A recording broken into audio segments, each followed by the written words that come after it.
because he would have worked out he would have learnt basic piano accordion and learned a couple of tunes and pretended while they had the recording over, but it sounded like it was organically played. It does sound like it was. As in, he's doing a great job. Yes. So Geoffrey Rush is an awesome actor. It didn't sound dubbed, and the reason I say that is because it had a slightly hollow sound to it if you listen to it again, in that it was originated from that spot. Oh, they've got good things now. Oh, I'm sure they do. But if that's the case, then wow, that was a good sound recording. John Williams did the music. Well, yes. Mm-hmm. Yes, I saw that. Yes. Yes, and that's why the music's superb. As always. He doesn't do shit. I don't know anything he has done that is shit. Well, I don't know all of his work because he's done so much. Oh, well, he is prolific, isn't he? But, he doesn't do shit. But there are parts of the film that are better than the book, about where certain parts of the story occur. And, I mean, that's done because it is a film. Yep. I think they've done those really well. Yep. But to me, there's a couple of scenes that just sort of fall short. Can I say something that's not really directly... just staying on the John Williams thing just for a moment. Sorry, I've moved on. Yep, my apologies. I just want to go back a little bit. Go for it. When Mozart was changing the whole musical scene of the world, when he, in the 1780s and 90s and stuff like that, stop looking at your watch. I know it's late. We can't No, it's all right. I was just reading a text. It's fine. He was doing operas. A, because he loved doing operas, and B, that's where the money was at the time. And when Beethoven came out, he was financially supported, and so he didn't have to do any of that stuff, and he did experimental stuff for most, for a lot of it. The point I'm trying to make is the greatest musical talents of their age tend to go to where the money is, because that's where they're best supported. Mm. And if you want to know who the best musical talents of today are, they're not writing classical music. They're writing music for movies. And Film the best scores, of them at the moment is none other than John Williams. So in 300 years' time, when they're looking at musical theory, they'll be looking at John Williams and the way he changed music of today moving forward. Mm. Yeah. So... Is there anything that you didn't like about the film?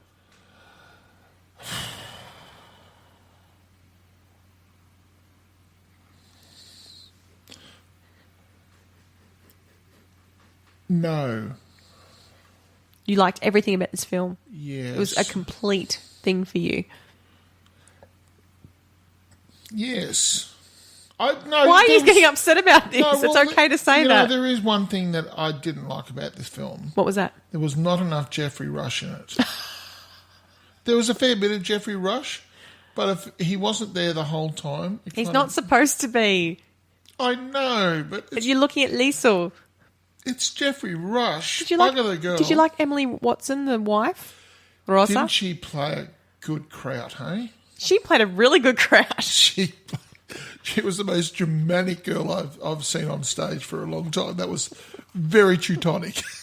She did so well. And look, it'll break your heart when she dragged her out of the schoolroom sort of thing, and then, well, you knew just how much of a tender heart she was sort of thing, and what a stiff facade that is, and that's what happens. Well, when Death was talking at the end about their deaths, yes, I think that revealed a lot that people hopefully didn't miss, but if they did, no, well, that was the closing summation of all of their characters, wasn't it? Mm-hmm. And when it said it was his hands were such a light, his soul was so light, and. It's absolutely... I have shivers down my back of my spine right now. And Rudy just rolled into it like his soccer ball. Yes. It's just... Oh, it really was. I'm sorry. I know I'm a sentimental person sort of thing, and other people go, dude, seriously. But fucking hell, what a strong film. If you haven't seen this, I cannot recommend it highly enough. You should see it. It is a film you should see. I cannot think of a thing wrong with it. I really can't. So how many stars would you give it? 10. Whoa. tell me why I shouldn't. No, it met all your criteria. Absolutely. And I know you're going to brutalise it now and take it out the back and make it squeal. I'm going to give it a 7. Yeah, fine. But that's because it didn't meet all my criteria. Well, what? Like, what? Yeah, because it wasn't actually written down in the book. No, there was parts of the film that didn't follow the book storyline that I actually thought improved it. Like when Rudy actually found out that about Max was still living there, so it actually became a bit of a thing. Yep. Where in the book he doesn't find out till after Max has left. You get such a magnificent ending to this film and such an uplifting ending to this film. You don't feel that was? Oh, no, it was, but I found the book more uplifting. I mean, the fact that they don't even look at Mr. Steiner, Herr Steiner. You don't even get a look at him at the end. When in the book, you know that his whole family, he's come back from fighting a war only to have all his family dead. Yes. And you see a quick glance of him and I thought, geez. No, because people's attention... People's attention will only hold so much. I know that, but I'm just saying for me personally, there are aspects of the book that I wanted in the film. Okay. So that's why it gets a 7. What you should say then is perhaps... Just watch the film if you're more of a film person. If people want more, go and read the book. Yes. Go ahead and read and watch the film. Some people will like the film better than the book because there are aspects of the film that are better than the book. Okay. But for me, the book was better. I just think you're being terribly unfair. Well, that's fine. I'm allowed to be unfair. No, well, I mean, you're putting it up against... There are other films who could... How did this film entertain you? How did it make you feel? It made me feel like a 7. Wow. Fucking hell. You asked. Oh, I wish I hadn't. Really? Paul, the book for me held more sway. I was reduced to absolute tears for 3/4 of this film. I was just...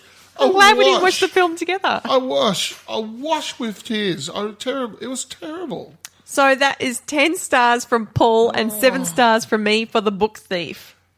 You know what? Like some people say, giving things 10 stars. No, it's fine. You're allowed to give 10 stars, Paul.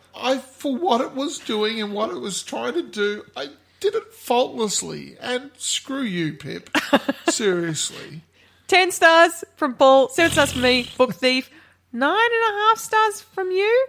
For what? For Infinity War, and 8 stars from me. That's right. So you gave all the high scores this week. I usually do nowadays. I used to be the hard marker, but I've clearly softened as a human being.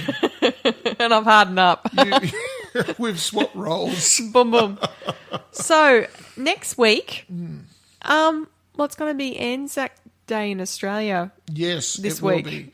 And so we thought we'd go to the origin of that with the Origin Anzac movie, the quintessential classic that is the Australian film, Peter Weir's Gallipoli. Yep, so we're going to watch Gallipoli this week. I hadn't forgotten, Pip. I was just putting in a dramatic pause. Oh, I was wondering what that was. Either that or I had to go. I've had a lot of trouble with... No, I won't say it here. No, it's fine. I'm not. No, I'm not. All right, I shat myself today, all right? You happy? Are you happy? No, I'm not. I've had problems with my stomach today. I was trying to make it home. Gosh, this podcast is going to be like half an hour long. Because I have to cut out like half an hour. I got through the front door and I'm running for the toilet. Stop. We don't need that picture. Okay, fine. So Gallipoli and... Completely filled me pants. Anyway, we're also going How are we going out there, people? We're still hanging in? Stop it. Oh, my gosh. We're friends, but we're not that close. I don't need this information. No one else needs this information. You asked. I know, but I thought it was more interesting than that. You careful what you asked for, Pip. I thought it'd be more interesting. Sorry. It was interesting. No, it's not. It certainly held my attention at the time. Oh, my gosh. Anyway, so Gallipoli, because it's Anzac Day for us this week. Must admit, it did give me the shits. Oh, God. And because of... stop it. Monty Python's... Flying Circus, it's their 50-year anniversary. We're going to do Life of Brian. I won't be able to come around here anymore.